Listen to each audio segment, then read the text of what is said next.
Hello? Ah,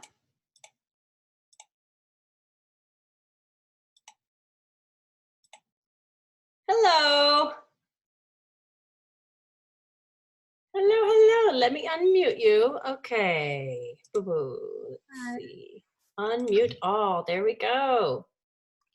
Okay. Are we in business? You can hear me okay? Mhm. Oh, good. Good, good, good. Okay. All right. So this is a little bit of an experiment. I've been practicing with Zoom for over a week now, but the demand on the system seems to have shot up in the last couple of days. So there was a bit of some sort of a wait getting online, I guess. So I'll know that for the future. This is what happens when everyone and their brother is trying to Zoom at the same time. But I'm very excited to see you both. I think we are going to have, I think Kayla will be joining us. We'll give her a couple minutes. I think that Camille is in transit right now. She wrote me and said she's moving to her farmhouse, which I thought sounded pretty idyllic under the circumstances. I assume somewhere in Missouri or maybe Kansas, but we'll find out. So she's going to participate in this session asynchronously. And you probably had to give your permission to be recorded, I'm guessing, at the beginning of this. And anyway, but it's just for this type of situation. Oh, there's Kayla, that we are going to record the session. My dog wants back in, so I'm going to let her in. There you go. Got some moody puppies in my house because I think they're just basically sick of me. Kayla, welcome. Hi. Hi. Okay, well, I can hear Kayla. Sammy, can you send us a verbal greeting from, are you in New York or? I am. I'm in Westchester. Haven't felt the outdoors in like 10 days. Yeah, it's crazy. Like all the parks are shut down and everything. Like you really can't go anywhere outside. Yeah. Besides like the grocery store and everything. But yeah, it's all good. I'm like safe with my family, so. Okay. So the fundamentals are in place. That's good. Mhm. That's good. And how about you, Nina? Are you in St. Louis? Yeah, I'm in St. Louis. Yeah, I haven't left the house in a while, just to get groceries and stuff. It's been pretty boring, but Yeah. yeah, I'm good. We're all safe. So I've sort of run through the Central West and sort of waved at you in a generic way a couple of times because it's hard, man. I've got a lot of students who are in St. Louis who, whether they stayed on campus or just are for a variety of reasons, even if they're not from St. Louis, have stayed nearby. And so it feels like so close, but yet so far, even though it's Yeah, entirely psychological. It's like it makes no difference actually if Zoom doesn't fail us and so forth, but it feels somehow got a thesis writer who I know is just blocks away. And I want to say, yeah, can we meet for 6 feet apart? But I know that's not in the spirit of social distancing, the new buzzword, I guess. I feel like social distancing might be one of those words that gets added to the dictionary, like the new word of 2020, or new to me yeah. anyway. So we're a small group. We always were a small group, so that part hasn't changed. And Kayla, I already told the others, but Camila is in the process of moving right now, so she's gonna. This is being recorded, and I'll post each session. Which, as long as you're able to attend, you certainly wouldn't need to watch the recording. If you're ever not able to attend or can only attend for part of the session, that's what this is for. And so I figure we should all wave to Camille. Camille, hello. Hi. Greetings from, let's see, oh, and Kayla, where are you? I'm in St. Louis. Oh, you're in St. Louis. All right, okay. Okay. Is it going all right for you so far? Yeah, I mean, it's as normal as it can be. I'm like still living with my roommates off campus. Right, yeah.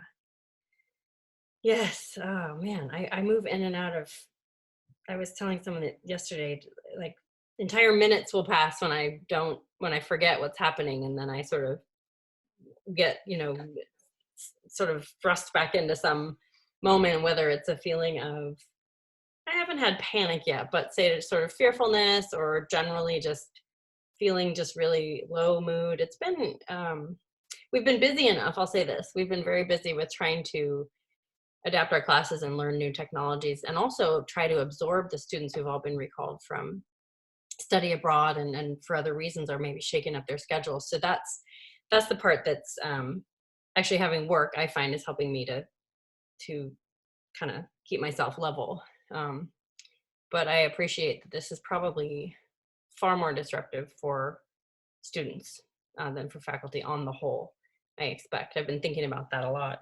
So that's why I wanted to spend, I think I mentioned in my video greeting in my last email, I don't have a ton on the agenda for today, but I thought we'd start with a tech check, which so far it seems like audio is good, video is clear and stable, which is really fantastic. I feel so lucky that we're all kind of plus or minus, well, actually, it may even just be plus or minus 1 time zone apart, which will make, I think, this a lot more realistic for us to continue meeting this way.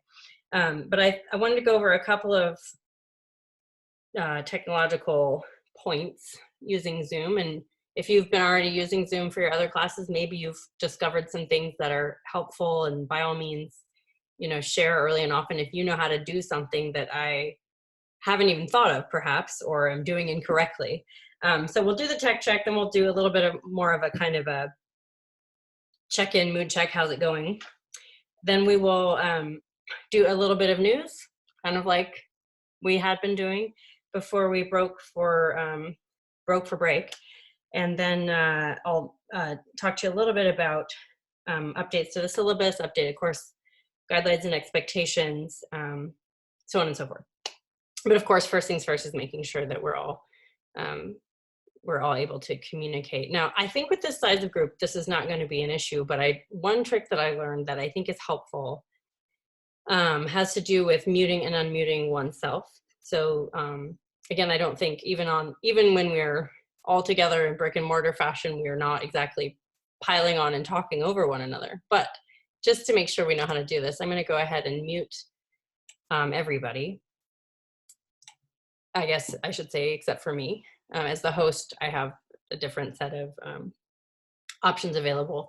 But one thing I've learned is that even when you are muted, if you hold down your space bar, you can unmute yourself if you wanted to jump into make a comment or to ask a question. So I want to make sure each of you knows how to do that. So I'll say, Sammy, what's the weather in New York? And I see that your mouth is moving, but try holding down your space bar and it should let you in. Nope.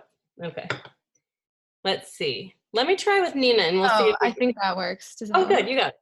Yeah. So as long as your finger's holding down your space bar, it should unmute you while your finger is pressing down the space bar. And then when you let it up, it will probably remute you. Is that what's happening? So I'm unmuted now. Yeah. Yeah, now you're mute. Okay. Muted, I should say. Okay. Easy enough. Nina, I could ask you this question. I already know the answer because I'm looking out my window. But how amazing is this? How is the weather in St. Louis? Yeah, I haven't been outside today, but it looks pretty nice. The sun looks like it's out, so it's probably pretty nice.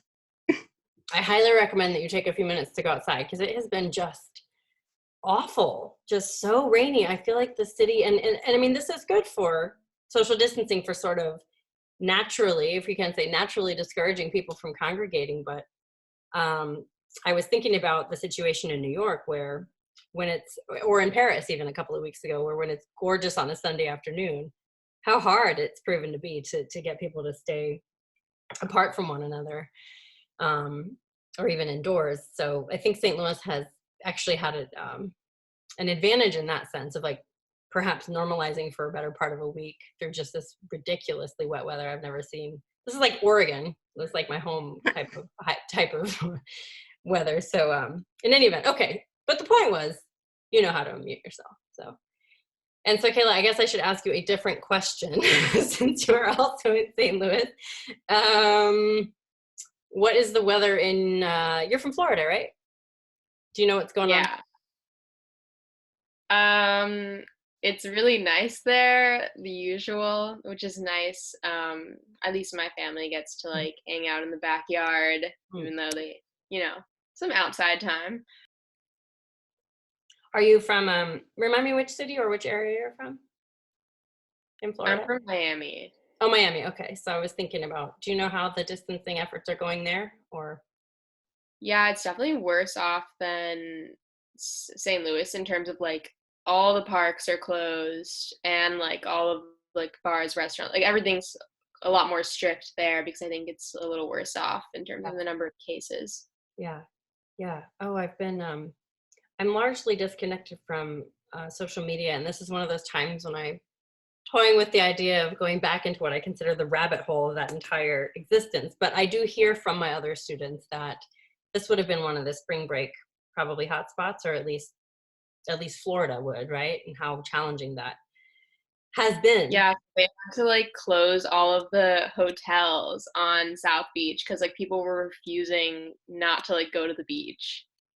Yeah. Yeah, it's a really tough, it's interesting to me also to notice how this seems to be responses to this seem to be falling along loosely generational lines, at least a little bit. Not of course not across the board in any strict sense, but I was hoping that also by way of just I'm actually, now we know how to do this, I'm gonna just unmute everybody. If you could give me just an idea of in your in your social worlds, whether it's in your friend groups, your online groups, whoever it is that you've been, I hope, communicating regularly with, sort of your support groups through these past couple of weeks. What's the feeling? Like, how are people talking about this? Is there a sense of, for example, there's an overreaction, or I'm so terrified I don't want to move? Like, what's sort of the general mood in your groups? For me, it's like very varied because I mean, I in total live with 5 other people, and so like for example, one of my roommates was really really nervous, and so she like drove home and like has barely left the house like at home, whereas like some other ones are like being careful but like still going out and like for runs in parks. Like it's really just like whatever we're trying to like see whatever people feel most comfortable with. Yeah. Yeah, how about you, Nina? Yeah, I think it's similar. I mean, no one's like super, super terrified, but no one's like not following any of the like CDC guidelines or anything. So I think we're all pretty good. We basically all just went in our houses this whole time. Some of us go out for like walks or runs with our dog or something. But yeah, I think it's generally the same thing. A lot of messages. We're always sending a lot of messages about like when we see people like going out to parties and stuff like that. Just seems so dangerous. But yeah. So you are seeing that that's happening? Yeah. With other people in St. Louis, just like people from high school. Like, I'm like, how are people still like throwing these big parties and not afraid at all?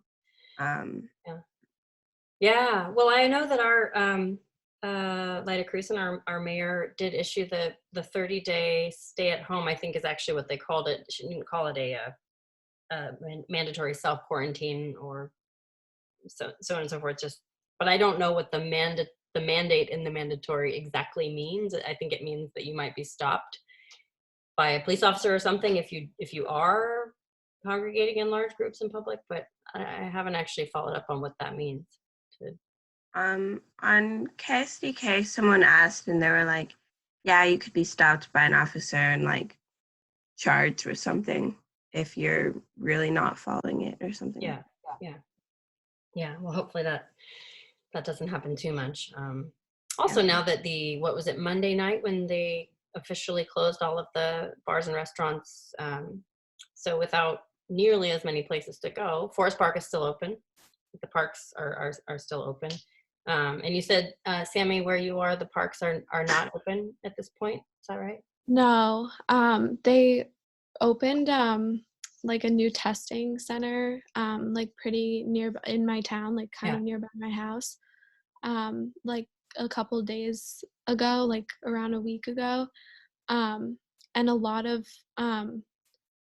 like my friends actually have like tested positive for it and stuff, and like I think they decided to close all the parks because of like I mean, like naturally the numbers are going to go up when there's like more testing and stuff, but I think that like with the quantity of positive results, they were like, no way, like no one can be in like public spaces and stuff. So the mood is like very varied. I feel like with the positive testing, like people are either like, okay, it's over kind of for me now, or it's like, okay, when am I gonna get it kind of thing.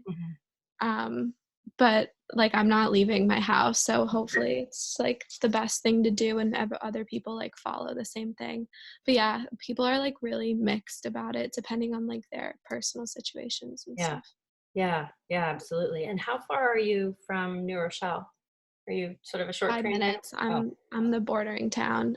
So the like um National Guard stations are like down the street from me. mm, mm. Which is interesting. It feels like I'm living in like a movie.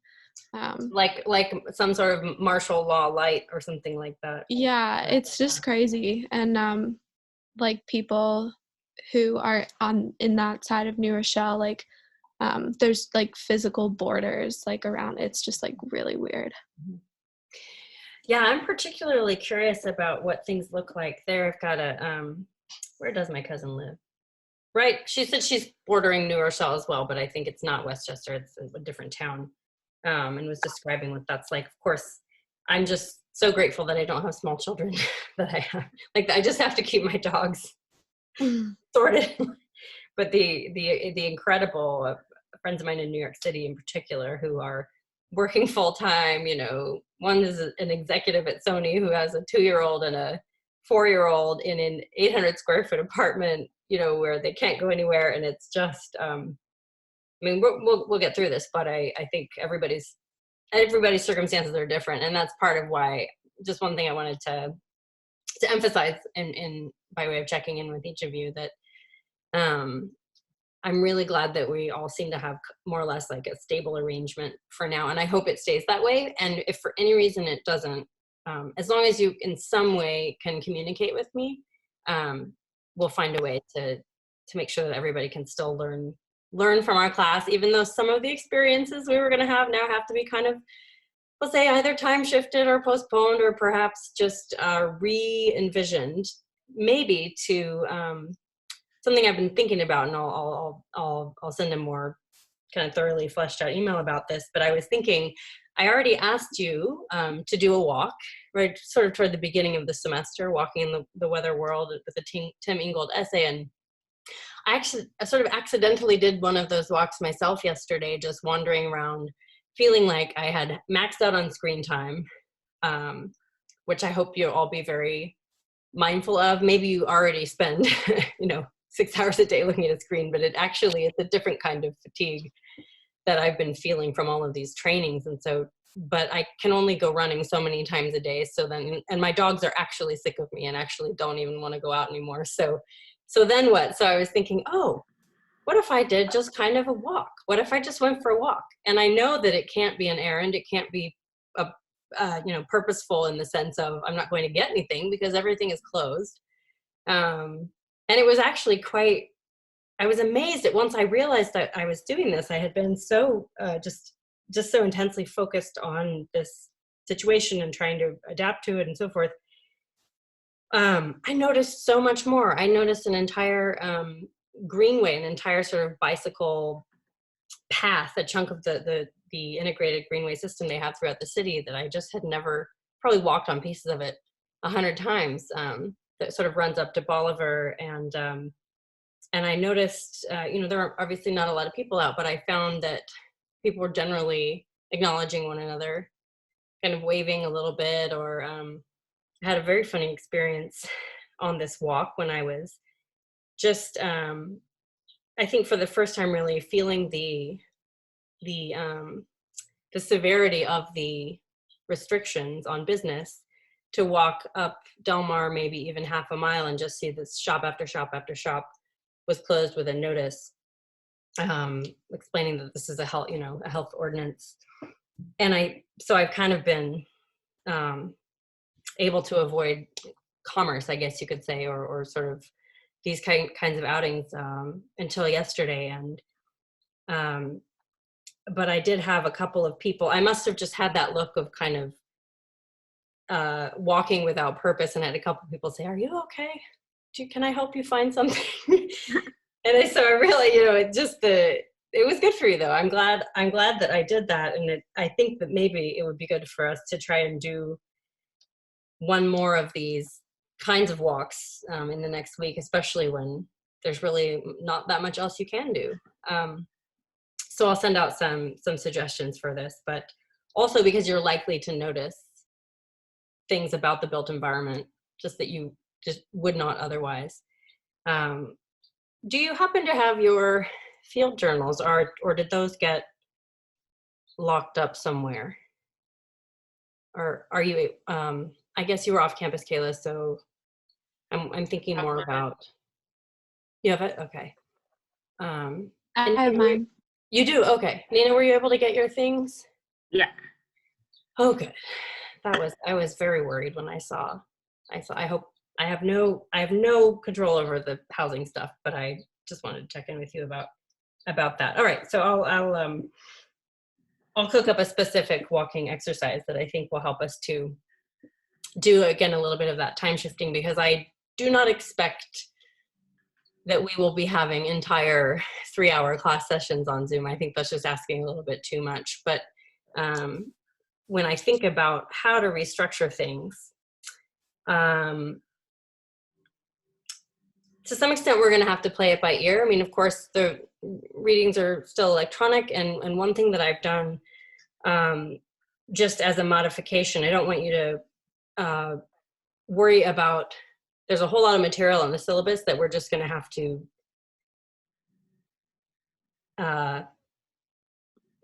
gosh, it makes me sad. We're just going to have to put it aside for the moment, and all I want you to do is pay attention to Canvas. And so I'm thinking about, we're launching into this kind of next project, which, by the way, I do have your podcast, and I'm so excited about them, and I am not ready to return them yet. It's been just absolute chaos. But know that we will spend some time digesting those. But this next project, I thought that by concentrating this next Story Maps project over the next 2 weeks, that might be ideal for, while we're sort of adjusting this trend to this new way of doing things. The Story Map is really a kind of a do-it-yourself project where we've got guides and we've got how-tos, and we're going to have at our next session, actually our next 2 sessions, our GIS analyst from Olin, Bill Winston, is going to Zoom with us and walk us through all of the information and all the skills that you'll need to know to create a very cool story map. But for that reason, I'm going to lighten some of the reading to give you a chance to just focus on that project, which won't be due for better part of a month. But I just wanted to let you know that's my thinking about what might work best for us. Okay, I've got a couple of notes. Oh, there is one other tech thing that I wanted to practice because it's fun. And it involves raising your hand, which I know you can do. But have you learned how to raise your hand, your virtual hand? Do you know how to do that yet? Nina, you're saying you're nodding yes. Does that mean you can show us? Yes. Sorry. That was an excellent modeling of a cough, by the way. Well, I thought so. Now I'm like looking for the button. So there's a couple ways to do it. You did? Oh, good. Okay. I actually don't have that button. As the host, I don't have a hand to raise because I'm already, I guess, the one managing this. But the shortcut that I learned that I very much enjoy is, if you're on a Mac, it's the Alt and then Y, or Option Y. I think on a PC it's control, maybe it's control option Y. Oh, good. They're up. So there's the short, yeah, okay. So there's a shortcut, and then there's an actual button. I think it's somewhere near the chat box, which I will go ahead and send a message. Do you read me? Does everybody get that when I send the message? Okay. So as long as you know how to do that, that's another thing that I think could be helpful, particularly when we're working with Bill, is just to know how to raise your little blue hands, I guess. Yeah, and then you just, to lower your hand, you just hit option Y again, I think, but it seems like you'll know how to do that. Okay. There are a couple of other very cool toys and tricks. I don't think we're going to need to do breakout rooms in this already small group, but I just want to share one, mainly because it's just kind of extremely fun. And we have to make the best of this situation. I'm going to share a whiteboard with you. And wanted to, have you done this yet in your other classes? Have you worked on the whiteboard? You have, Nina? Okay, so that means if I were to initiate a game of tic-tac-toe, would somebody be able to play me? Oops, I'm not good at tic-tac.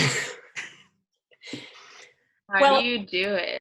So you should have, oh, somebody's got it. There should be a bar, like a black bar that has a few options: select, text, draw, stamp, eraser, these kinds of things. And it'll be under, if you click on a button that says annotate, I think it should be, for most of you, it'll be at the top, sort of if you hover toward the top of your Zoom screen, or at the bottom. I never know where I'm going to find mine, but there's a tool that from a drop-down box that says annotate. Oh, somebody won. May have been a group effort. I snoozed and I lost there. So I'm gonna write my name to make sure that everybody's able to find this. I just think it's kind of cool. There's also a text option, so I can type my name more clearly. I'm gonna say, oh, there's somebody. Say, please sign here.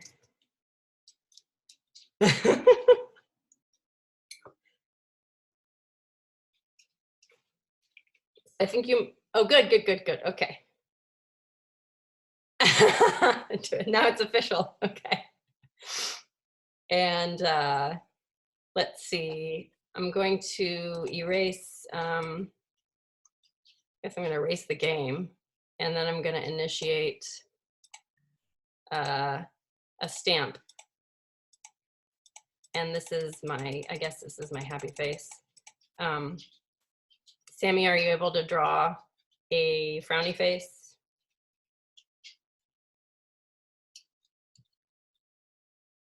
Okay, okay, terrific. And Nina, I think you were already on here, but yeah, we were playing tic-tac-toe, I believe, but I'll just say, I'm gonna say, I don't know what happens if I do this. I've created an orb. Nina, are you able to draw something like a smiley face on the circle?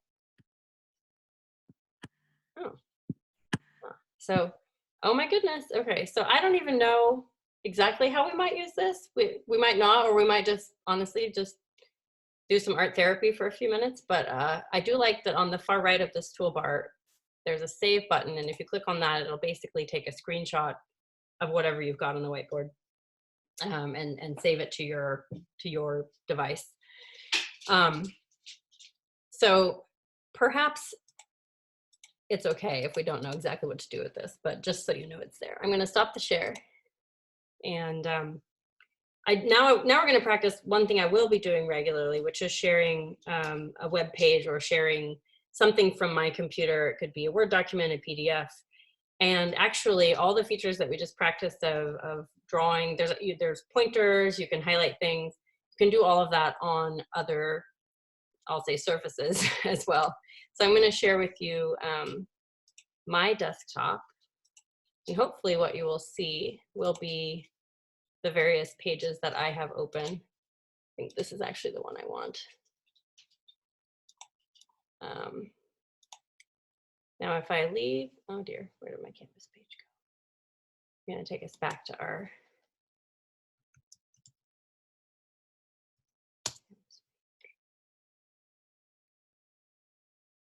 occasionally things still seem to disappear, but I think it's worth knowing how to do this.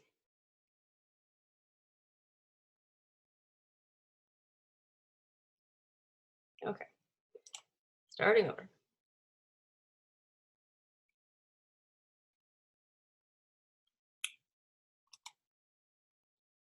Okay, so do you all see then the modules page? You do, okay. So I wanted to draw, this is again just a matter of practicing that we know how to get our eyes on the same page at the same time, and then perhaps can practice underlining something, a detail, just to make sure we know how to do it. I had updated, it's never been sort of more important to think about the reliability of sources, and I know we talked a little bit about critical source evaluation in this class, but because there's now going to be, well, there already has been just a proliferation of information about not only, coronavirus, COVID-19, and so forth, but specifically how the pandemic is affecting different cities in different ways, and almost in a what sometimes feels like to me kind of a domino effect, or this idea that there will be a wave in Seattle, maybe now New York is the epicenter, and maybe next week it will be somewhere else, and this kind of thing. But for all of these reasons, I wanted to make sure that you're familiar with a couple of LibGuides that our beloved librarians have put together to help us navigate this. I have fallen hard for some fake news in the last couple of weeks, and I think it's precisely because,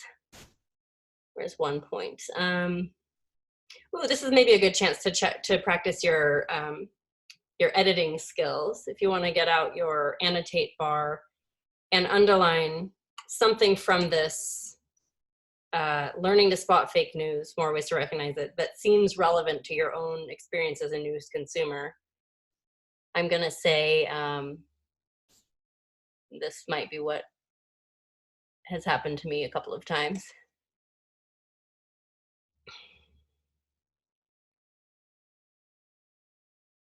Maybe that's a reference to clickbait.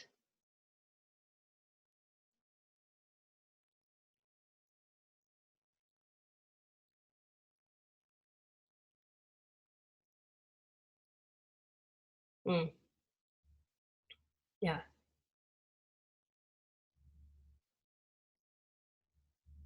A generic enemy. Oh wow. Who did the red? Is that something that you can give an example of? I mean, like, I feel like that's something, it's not necessarily, it's something that a lot of people fall for very easily in terms of, like, let's say, like, you're talking about Iran or something, or like the war on terror, or like just like kind of grouping people into one group. I see. Yeah. Or the idea that the sort of, in this case, maybe the racialization of the virus, that it's they're in some, actually this, we'll talk a little bit about this because I have a short film I want to show you that I think is quite salient right now, actually, about how St. Louis responded to the last major global pandemic that we had just over a century ago, in which it's commonly referred to as the Spanish influenza, which is actually quite misleading, but it has everything to do with the way that media was functioning at the time, and the politicization of what was an influenza outbreak in 1918. But this notion of a generic enemy, I think, is very important. Who was purple? That was me. Have you had an example of this happening to you, where? I think clickbait was like what I was referring to, where like it'll the article title might be something about like, here's like the risk of like doing something, but it would just be like an explanation of like, I don't know, I was reading news stories the other day and it was like why things will like never be the same after this or something, and then it was just like, I mean, serious, but like very seemingly like not as dramatic, like just changes that naturally happen when like the stock market falls. So Yeah, that kind of thing. Sure. And Nina, does that mean is that brown or black, the underlining on the independent search? Yeah, I think it's like a brown color. I don't know. But I've definitely seen, I'm sorry, I don't know if you guys can hear like someone mowing their lawn in the background. It's very annoying. Not on my end. Okay, good. But I've definitely seen people share things on Facebook, and it looks like it's a good source, or it's like a news source or something like that. And then you click on it, and the website's like really weird, and I'm like, there's no way this is like an actual thing. Yeah. Which is definitely very scary. Yeah. Well, my overall advice, of course, and this is, I think, supported by the, if I can go back to it here, by these two LibGuides, trying to get, well, I think I'm now drawing on the page. Okay, hang on one second. How do I stop drawing? Oh, there it is. Okay. There.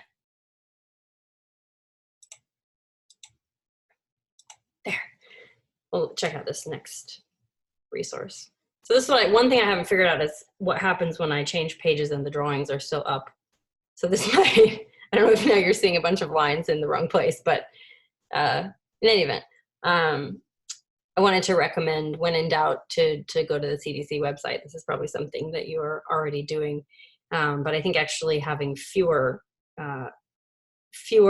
go-to authoritative sources is probably going to be better for us, rather than having more, or as something I found myself doing a couple of times, sort of perceiving that I have sort of a symptom of something, but that is not sort of the top 4 symptoms of coronavirus, and then searching online until I find someone telling me that actually it might be.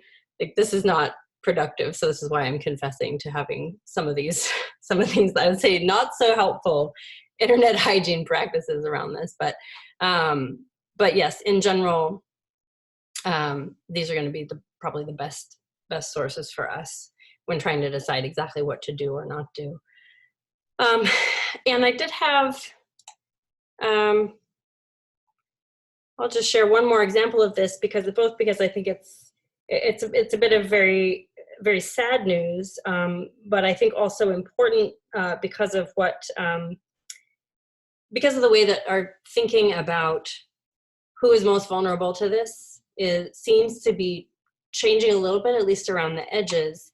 And I wanted to just share, let's see.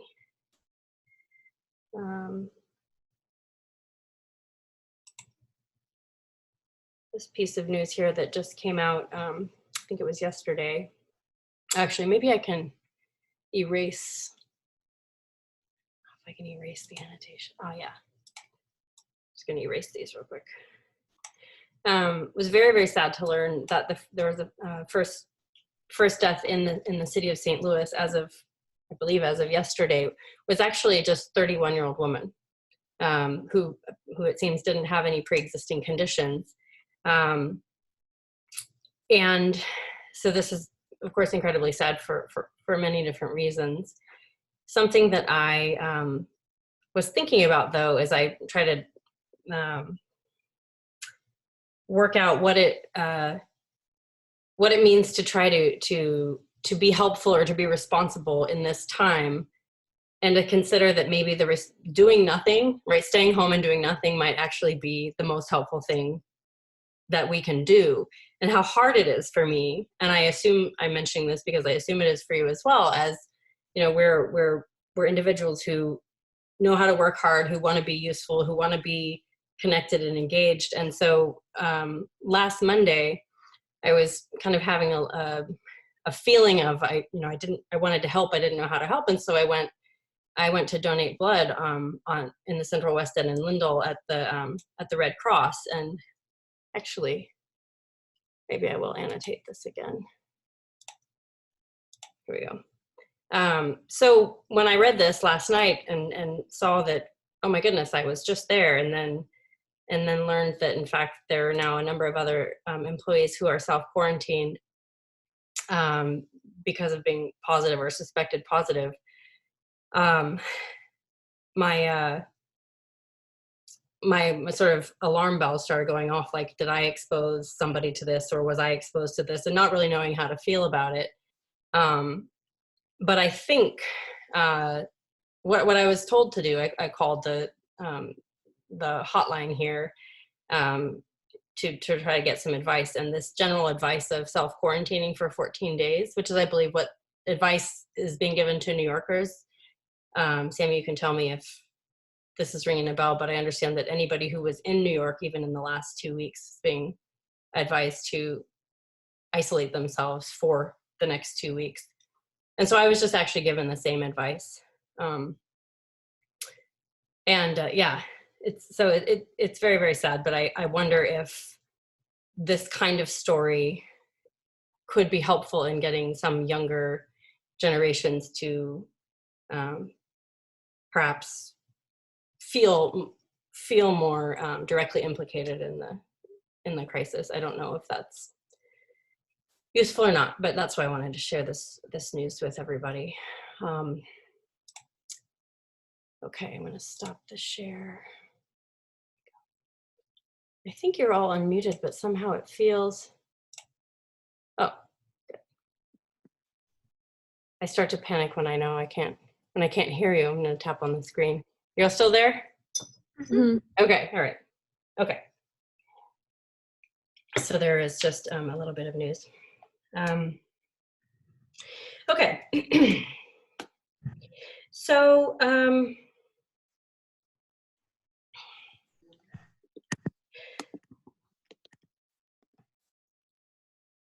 I have just a couple of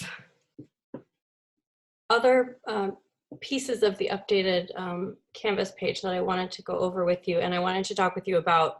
Actually, this is our class, as you probably already noticed, is always kind of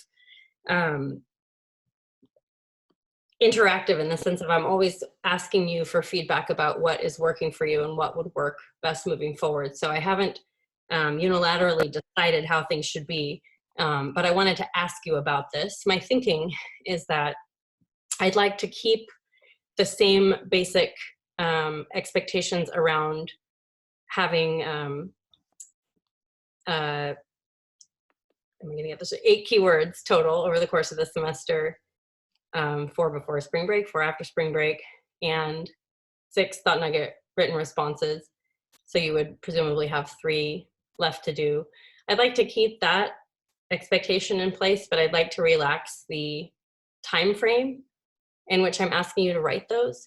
So I had previously asked that you not do more than 1 in a week, but I'm going to relax that, just knowing that there may be some weeks that are more doable for you than others, and hopefully you can anticipate which weeks those will be. And I'm also going to just ask that you could submit any writings you're going to submit before we meet on Wednesdays at 2:30 Central. So I don't need them by Mondays at noon or by Fridays at noon. I guess now our site visits are out, so the off-cycle submissions won't be as relevant. But I wonder if just loosening up some of that will make it more possible for you to participate both synchronously and asynchronously. Does that seem, as a modification, does that seem like that will be helpful and, for the time being, sufficient to make it possible for you all to stay engaged in the class and to do well in your other classes also? Mm-hmm.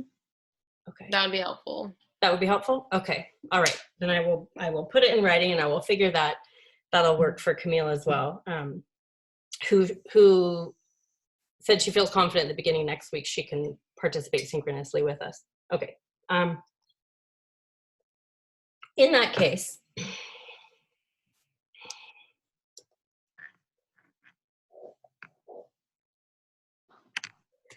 The other, I'm actually going to share my desktop with you once more. Modules, where are you? Whoops, it keeps taking me to the wrong page. There we go. Okay. Move this over. Okay, so we're all back. Are we all seeing news again? Okay. This will be some optional news for you to check out on your own time, but I've been absolutely devouring a book by this incredible historian, John Barry. I think that because I felt really, after about 3 days, my ability to keep up with this rapidly changing and rapidly just expanding kind of news landscape around coronavirus, I did the thing that seemed, I guess, most, what's the word I'm looking for? I turned to history. I turned to history when I realized that I couldn't keep up with what's happening now. And I thought, what better time has there been to maybe look back on whether there is precedent for this and how it's been handled in the past. And much to my amazement and to my thrill, there is actually a leader in the history of managing global pandemics. And by leader, I'll say it's a place, not a person. Well, it is a person, actually. It's a person and a place. But can you guess what that place might be? St. Louis. St. Louis! How did you know? Well, actually, one of my friends told me about how we were like one of the leaders in like the Spanish influenza. Yeah, I did not know that. First misnomer, second misnomer. This influenza was not Spanish. And St. Louis should be getting a lot more credit than it has, right? So there's a story that it just baffles me. You know, I know we've talked a lot about time and temporality and our ability to remember things or the forgettability of things and places, right, and historical periods with our sort of first half of this class, our mounds of Missouri. Whether we're talking about Mississippian civilizations or nuclear waste containment, but just this idea that sometimes, I think it's maybe never been more pertinent than right now, we can get so completely synced into the present and feeling like, here's a word that we've talked about chronocentrism, haven't we? Maybe? No, maybe not chronocentrism? No, oh, okay. All right, well, I'll say, maybe I will go ahead and type it out. Going to annotate. I'm going to, oh, you know what I'm going to do actually? I'm going to create a keywords entry for this word because it's very important. Discussions. And this will be something that I'll put in just a partial entry. And hopefully one of you will take the bait and fill it out for me before our next session. Okay. I actually don't know that this term will appear in any of our readings, but I think just conceptually it's very helpful to keep in mind. So if we take these two, this would be the Greek root, the sort of first part of the word chronos, and then I'll say center, right? They're breaking down this word. Can we begin to guess, make an educated guess about what this word refers to? Is it like the valuing of certain time periods over others? Yeah, absolutely. So where are you getting time from, Kayla? Chrono. Right, so chrono. So time. And what was the second part? Like this, like centrism. Kind of having like an altered perspective, like based on your own beliefs, like, you know, like ethnocentrism or like that. Yeah, so let's get a couple of examples of words that use this centrism as a part of the word, as like a core part of the word. So it could be you know, we were just talking about the Central West End, right? Oop. Here's one. What would be a couple of others? Like heliocentrism, like Ooh. heliocentric, or like, you know. That was a deep dive. Heliocentric, what's heliocentrism? Like when you're talking about like revolving around the sun, because they used to think it was geocentric, like centric orbits. That the universe, right, that everything revolved around the Earth would have been, so this, taking us way back, a geocentric worldview, maybe. We now tend to favor, I think we still do anyway, the heliocentric worldview, the idea that in fact the Earth revolves around the sun, not the other way around. Can we get a couple of others? And they could be more from the social sciencey side of things, perhaps. Ethnocentrism is probably one you hear a lot. Others? How about from psychology? Or maybe originated in psychology?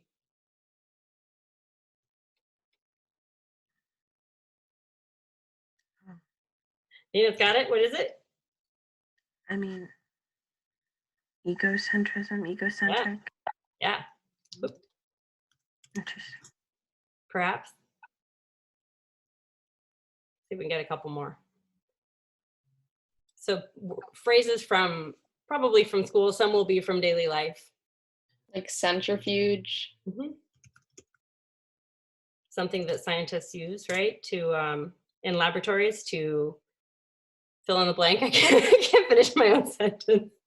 I know that it involves petri dishes, I think. Maybe like the process of like centralizing something, Mm-hmm. like in government. Yeah, that's something that's getting a lot of attention right now. So centralized versus, you know, I hear a lot amongst faculty, you know, WashU is notoriously decentralized campus, meaning that schools have their own authority, right? Sam Fox does what they do, Arts and Sciences do what they do, Olin Business School does what they do, that it's sort of decentralized. Centralized government, we've been talking a lot about in the news right now, thinking about the role of the federal government in responding to this, absolutely, versus the decentralized response, which would be what? Or who? Like the states. Sure, state leaders, municipal leaders, Lyda Kristen, mayor of St. Louis, so on and so forth. So, okay, you get the gist. You know I like words. So, chronocentrism, generally speaking, refers to our tendency to privilege the present or a particular, generally more recent, if we're thinking of chronological time, moment over another. So that might be, well, this certainly came up in our discussion of Cahokia.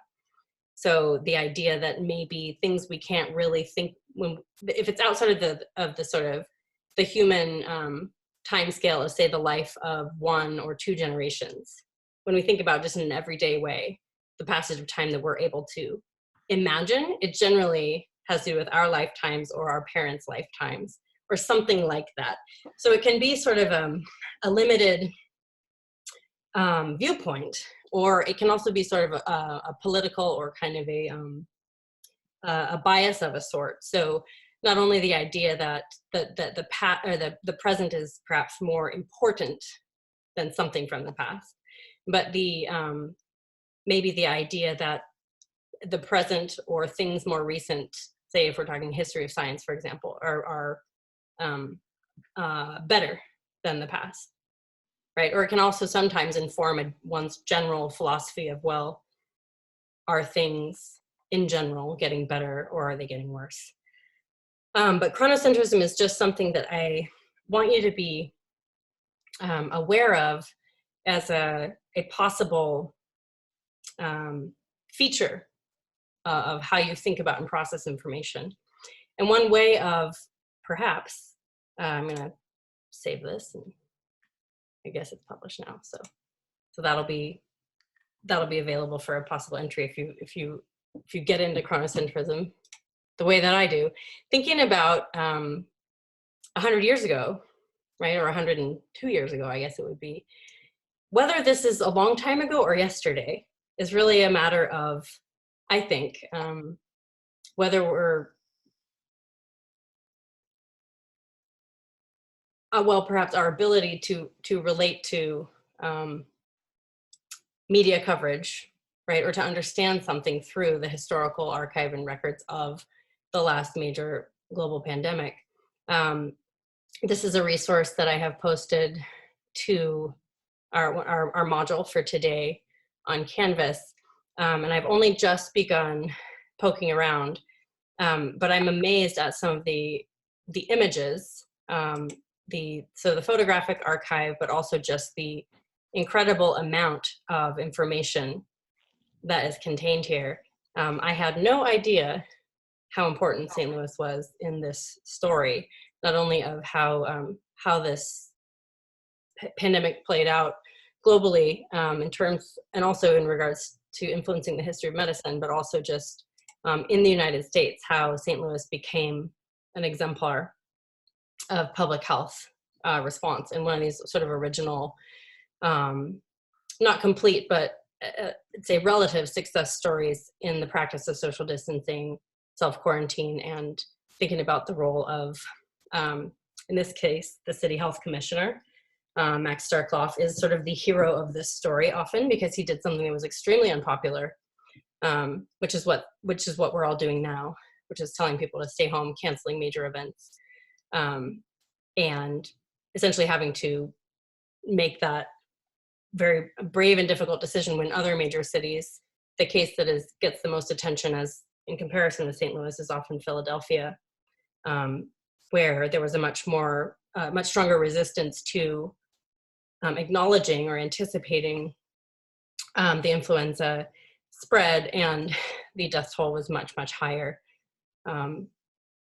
in Philadelphia, I think also in New York City and Boston as compared to a proportion of the population, St. Louis. So I would love for you to, over the next week, I've asked you to spend roughly 30 minutes perusing this archive, just taking in some of this history. It's really moving, and I think we could all use something to kind of hang on to as, look, this worked pretty well here, and look at what they did, and it was 100 years ago, and they didn't even know about hand washing, you know? I mean, it's incredible to realize that they knew that this, and of course we're talking, this is influenza, this is not coronavirus, but there are so many parallels that I couldn't help but recommend this to you.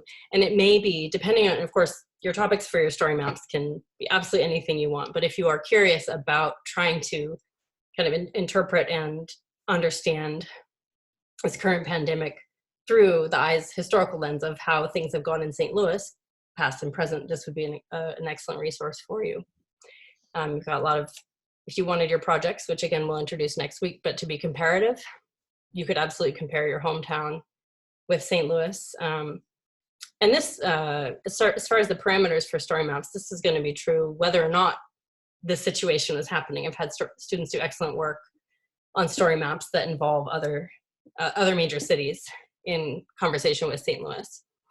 So that's another reason I wanted to show you this. And I thought, because it's short, and again, we won't have a full-length session today, but I wanted to show you just this 7-minute story of St. Louis and the flu. Would that be all right? Okay, I'm getting nods, good. All right, it's short. So I think this is gonna work. I think that because I don't have my headphones, you should be able to hear this audio, but I see your faces in my sidebar. So if you can't hear this, just give me a thumbs down, or if it's the right volume, give me a thumbs up, okay? All right. And finally, the COVID-19 coronavirus has put St. Louis in the news, sort of, not because of the cases here, but because of the lessons learned just over 100 years ago, when the city showed the rest of the country how to handle an epidemic. And no, not everybody was happy about it. The big news in October of 1918 was the Allied offensive, the Battle of the Argonne Forest. Americans, St. Louisans, were there fighting and dying and hoping this war would be over soon. But there was another battle, another war going on, an invasion that would kill more people than the Great War here in St. Louis and around the world. Not quite a one-off event, but a rare event. We've had perhaps a half a dozen pandemics that we know about going back to the 1700s. On October 4th, the enemy had arrived in the city. The papers reported the first confirmed cases of the flu. Normally, that wouldn't be news. People got the flu back then, or the grip, just like we do. They didn't know much about viruses, about how the flu virus is constantly mutating and changing. But they did know that this one was different. They called it the Spanish flu. Why the 1918 flu was highly transmissible is not well worked out. Former SLU public health professor, Dr. Alan Zelikow. In terms of the symptoms, it was far, far worse. And in terms of the age of the population that are infected, it tended to affect young people, say late teenage years through early 30s. St. Louis's health commissioner, Dr. Max Starkloff, knew what the flu was doing in other cities, and when it got here, he went straight to the Board of Aldermen. They passed a bill requiring doctors to report all cases of influenza, and as a reportable disease, the mayor could then proclaim an epidemic. And that gave broad powers to the health commissioner to close public places where the disease could be spread. Mayor Henry Keel said nothing yet warranted such drastic action. Starkloff probably knew better. In Boston, for example, in September of 1918, there was a sudden spike, and it wasn't long until Philadelphia got hit. It was only a week or two later that cases appeared in Pittsburgh and then in Chicago. He knew it was coming because he read the papers and he was on the phone with his colleagues in Chicago and on the East Coast. He knew it was coming. He watched it march across the country. He expected it to arrive. He predicted practically the day it arrived. In just a few days, the flu was spreading fast through St. Louis, and people were starting to die. Starkloff didn't mess around with half measures. On October 7th, he ordered the immediate closing of theaters, moving picture shows, schools, pool and billiard halls, lodges and society meetings, dance halls, conventions, public funerals, and churches. He got support from church leaders who encouraged and instructed members on how they could worship at home. Just the empirical observation of people gathering together who coughed, forget about the organism for a second, was enough to put into effect public health measures here that were extraordinarily effective if you compare St. Louis to other cities. Soldiers returning from the war in Europe undoubtedly were bringing the Spanish flu home to the East Coast ports and then bringing it west. But it might well have been an American soldier who brought the flu to Europe in the first place. Dr. Zelikow suggests a better name for the Spanish flu might be the Haskell County flu. So no one knows where it began, but I think the weight of evidence is that it began in Kansas. What's believed to have happened is that the organism transmitted directly from the natural host, which are birds, directly from that host into humans. What makes influenza both so fascinating and so pesky is that the genome, its genetic structure, is on 8 separate strands. To the best of my knowledge, there's no other virus that has this. So that means if some animal or bird is infected with 2 different influenza viruses, meaning one influenza virus with 8 strands and another influenza virus with 8 strands at the same time, there's nothing to say that virus, which must live inside of cells, can't reproduce inside of those cells, and some of those genes swap. So out comes an influenza virus that now has new properties that had never been seen before, perhaps. And it might have been an infected Haskell County farm boy who reported for duty at Fort Riley, Kansas.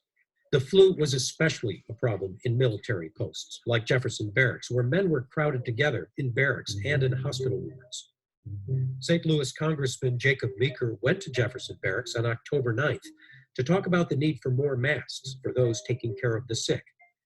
A week later, the congressman was dead at the age of 40. On his deathbed, Meeker married his secretary, Alice Redmond. Everyone in the hospital room was wearing masks. So many of the photographs of that deadly season are people in masks, nurses, police, teachers. Even the Washington University football team donned masks for this photo, but they may not have played. So many of the sporting events were being canceled as well. And it was working, but every time it looked like the flu was easing up, cases would spike again. And Starkloff ordered more closings and restrictions. He limited store hours, he banned children under 16 from going into businesses, and police officers kept people moving along and broke up small gatherings.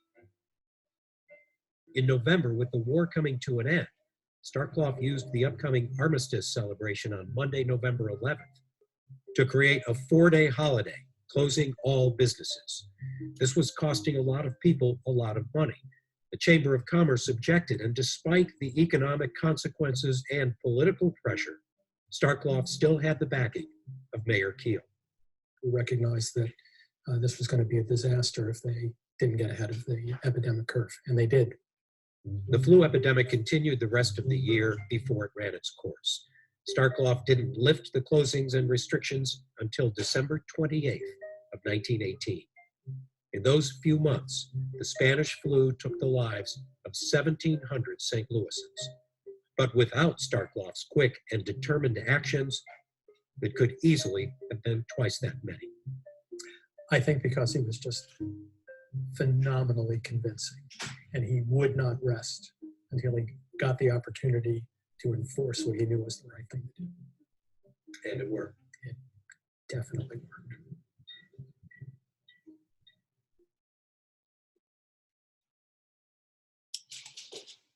Okay. So,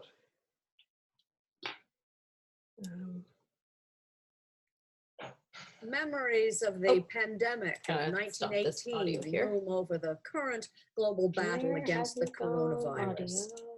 And though it's too soon to say how There we go. Okay.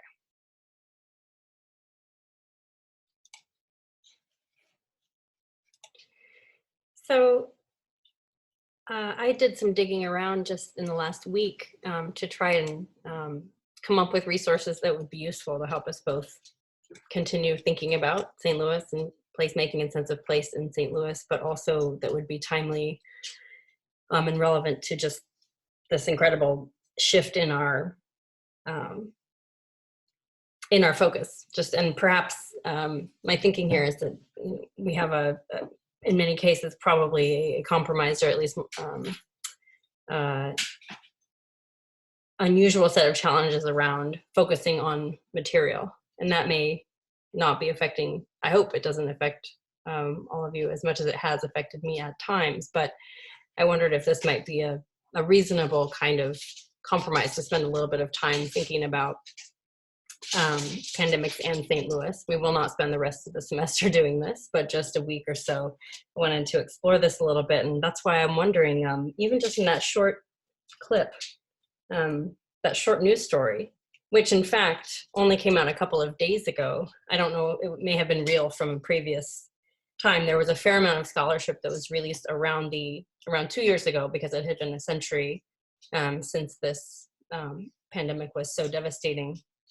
But did you notice anything surprising in this film, or anything that you didn't know? Hopefully a lot. I thought it was interesting. I guess how they didn't know like the benefits and stuff and how important hand washing was, but they knew like the benefits of masks and how important those were. Just like seeing like what people knew, what they didn't know during that time. At least he knew that like isolation was important. Yeah, absolutely. What was the line? Something about the empirical observations, right? They knew that crowding was not a good thing, even if they didn't know the exact mechanism of how the virus is spread. I've like heard the comparison to like what's happening now to like the 1918 flu before, and I think like the way that it had been like presented to me before was that it was like so serious and like everyone knew someone who like had it and everything. And so people were worried that it was going to be the same thing this time around. But then people were like, well, we've made so many like medical advancements and like technological advancements, like it won't be the same. But in reality, like the video shows us that what we're doing now is like what they were doing then. Like nothing's necessarily changed that dramatically in terms of like what the precautions are and like the recommended guidelines and stuff, which I thought was interesting because like even with the invention of like vaccines and stuff in terms of like on a one-to-one contact, like the hand washing, the isolation, masks, like that's still what we're like implementing today. So they're really not that different. Yeah, absolutely not. I haven't taken any courses in public health, but I think this is generally considered sort of public health 101. Like this is actually this idea of social distancing, even if it used to be called something else, has worked for a very long time. And in that sense, Sammy, something about your comment seemed to be pointing to, well, you're pointing to medical advancements that are very real and very important. For example, if you got your flu shot this year, right, that's the direct legacy of what happened in 1918, right? People were not, that wasn't even, it was a what they call an original virus, meaning no one had any immunity to it at all.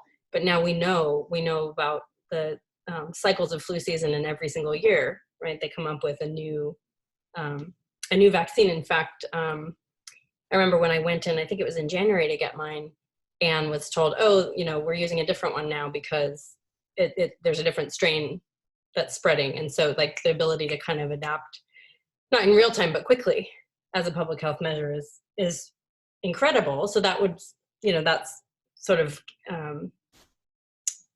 perhaps a really key advancement that's very recent, but in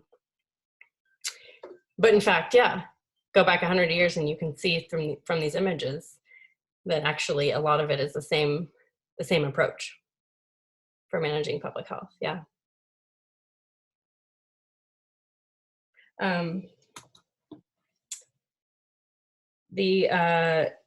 The claim that's put forward in this short film, which you will probably hear repeated in many places, that in fact Spanish influenza originated in Kansas, is kind of was perhaps the most surprising thing that I learned.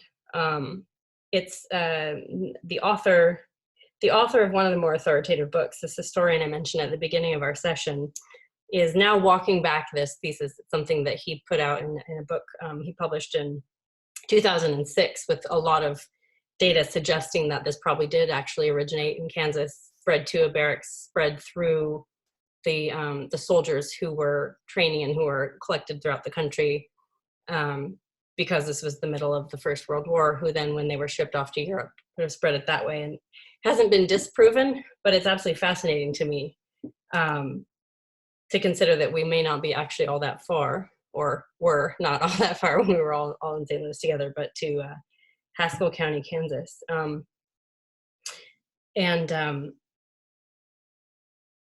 How much that matters is maybe another question. It may not really ever be verified, but something I noticed that I wonder if you also heard when we think about trying to attach an ethnicity or to in some other way to personify a virus, or to anthropomorphize a virus. There was a lot of language, wartime language, that seemed to be deployed in describing the pandemic from 1918.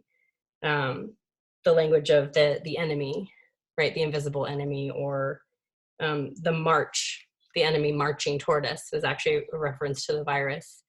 And I encourage you, as you're following this current pandemic, to just notice when and where that kind of language is used.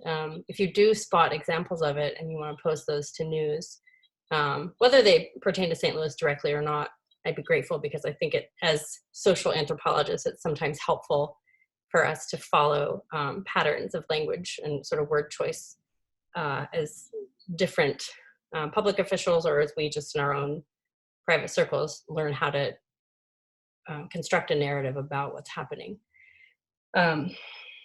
Again, just to sort of be aware of it. Kayla, did you catch the WashU reference? With the like football team and Yeah. stuff. I thought that was kind of, you know, keeping it kind of local. I don't know a whole lot about. I do know that in terms of this book that I'm reading about the history of medicine and the history of U.S. medical education, that Washington University was very important around this time, and there were a number of scholars who were affiliated with the university who really helped to ultimately curb the pandemic. But this is just me planting seeds for possible, not in any way required, but possible exciting independent research projects that will help to give us that deeper, maybe less chronocentric understanding of what's happening right now.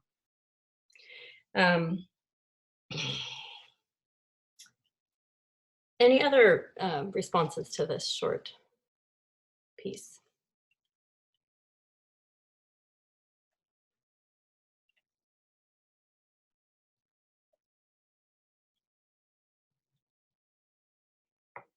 I think like the emphasis on animals again is like relevant.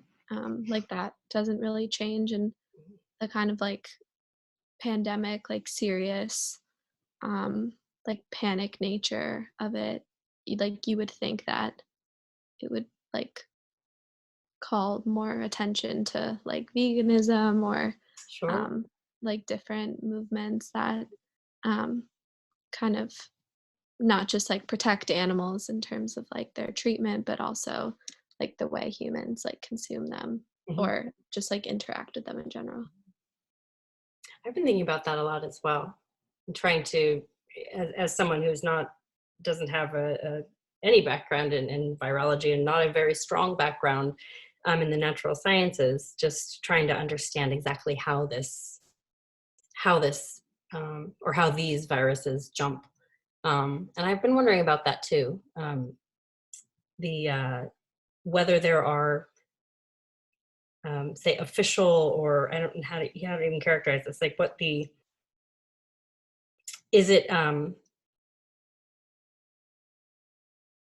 is this the kind of thing that could be prevented if poultry and swine, so basically if chickens and pigs were not so central to so many of our diets? I don't know. Maybe it would still happen.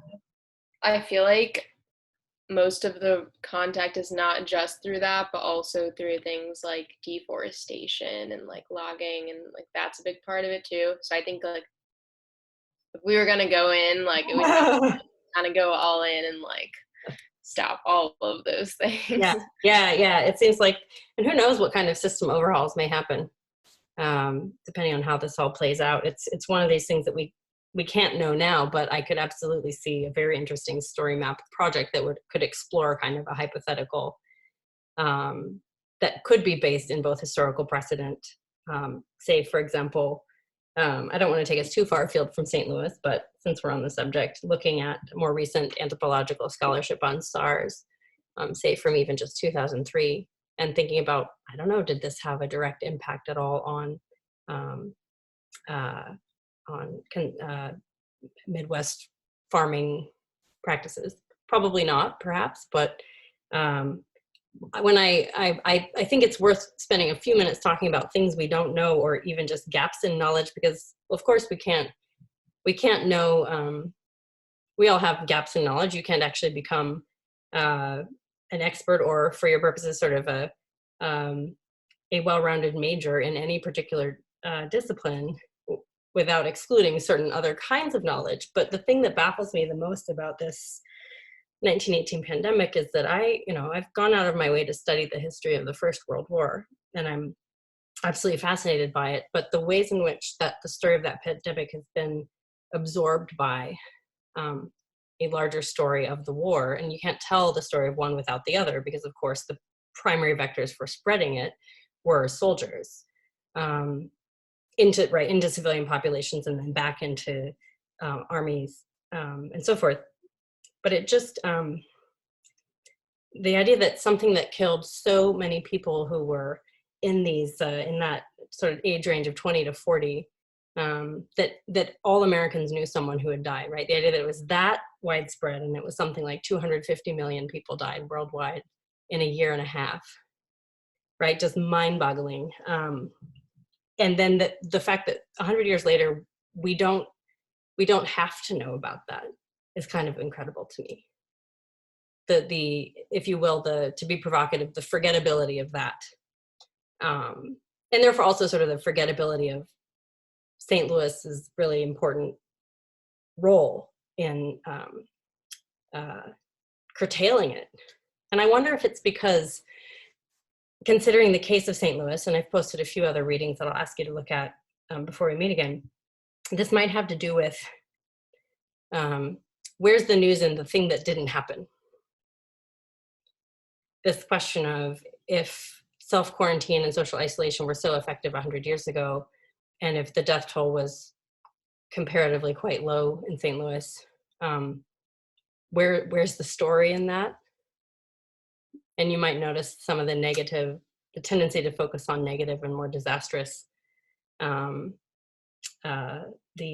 fast violence, if you will, of media coverage of this. Maybe that's going to swing more toward where things do feel out of control and are not being managed correctly. And I think that's another way we can pull in some of the themes from the first half of our class and kind of apply them to this current situation. Maybe if things had gone worse, we would know more about it. I mean, and it's all relatively speaking, this was an absolutely terrible, terrible period, in terms of very, very, very different from what we're seeing today, particularly around who the most vulnerable demographics were, but also just the scale of it. So I won't say more about that for now, because I don't know if you're already at your saturation point for talking about pandemic, I don't need you to take on any more, but I just, I hope that you'll agree with me that it's important to think about this a little bit, just a little bit maybe, and pace yourselves over the course of the day, and to make sure to take breaks. But that's really all I've got for you for the moment. I want to show you just one more thing, make sure that you all know where to look. I think you do. But if I go back to modules, I've shifted this over to modules. Past, present. So got the film that we just watched, a couple of news articles. Again, this one in particular comparing St. Louis and Philadelphia. Showed you a little bit about the Influenza Archive. I'd like you to just take some time to look over it. And so any responses that you might choose to write to these materials would, again, just be due just before class when we meet in a week. And we will be launching, I've actually got a few of the details of the story mapping. I think oh yes, I definitely imported the wrong module. All these materials are what we need, but I need to change the dates on these. But what you will see right here are samples of other St. Louis story maps, other work that students have done. And so the bulk of our work for the next 2 weeks will again be in consultation with Bill Winston. We'll probably meet for roughly the first half of our class session. And then it will be kind of an open-ended, if you need to go, you can go. If you want to stay and work on some particular skills through the end of our regularly scheduled class time, 5 o'clock or so, I will be available to do that. And then we will, following our April 8th session, sink back into discussing the readings in a more business as usual type of fashion. Does that make sense? Okay, terrific. Other questions for me at this time? No?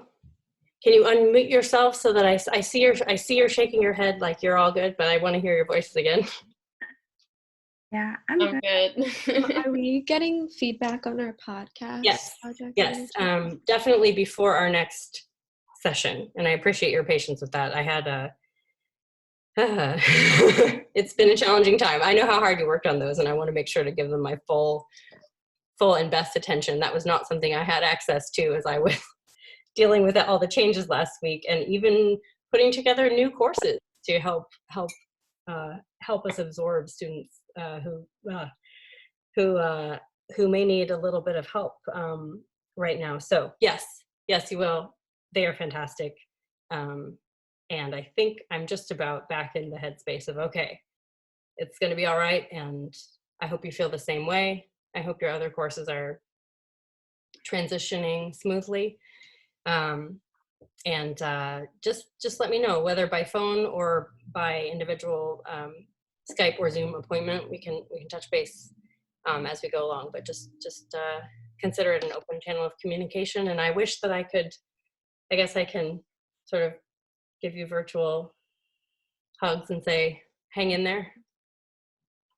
Yeah. All right. Thank you. All right. Thank We'll see you same time, same non-place in a week.